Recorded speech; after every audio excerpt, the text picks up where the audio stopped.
اہم خبر ہے، امریکی صدر ڈونلڈ ٹرمپ دوسری بار صدارت سنبھالنے کے بعد پہلا غیر ملکی دورہ سعودی عرب پر پہنچ گئے ہیں۔ سعودی دارالحکومت ریاض آمد پر امریکی صدر کا والہانہ استقبال کیا گیا۔ شاہی محل میں شہزادہ محمد بن سلمان نے ڈونلڈ ٹرمپ کو خوش آمدید کہا۔ امریکی صدر کا طیارہ ایئر فورس ون حدود میں داخل ہوتے ہی سعودی طیارے حفاظت کے لیے پہنچے۔ لینڈنگ کے بعد امریکی صدر اور سعودی ولی عہد ایئرپورٹ کے ایک عظیم الشان ہال پہنچے، جہاں مختلف امور پر گفتگو کی گئی۔ امریکی صدر دورے کے دوران غزہ، ایران اور سعودی اسرائیل تعلقات معمول پر لانے سے متعلق امور پر گفتگو کریں گے۔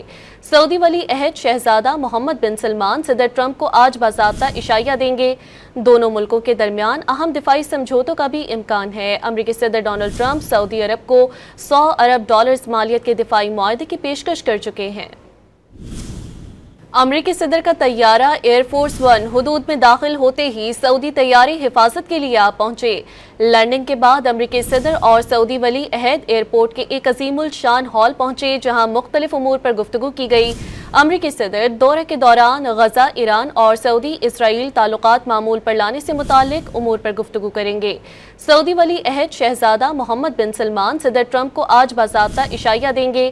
دونوں ملکوں کے درمیان اہم دفاعی سمجھوتوں کا بھی امکان ہے۔ امریکی صدر ڈونلڈ ٹرمپ سعودی عرب کو $100 ارب مالیت کے دفاعی معاہدے کی پیشکش کر چکے ہیں۔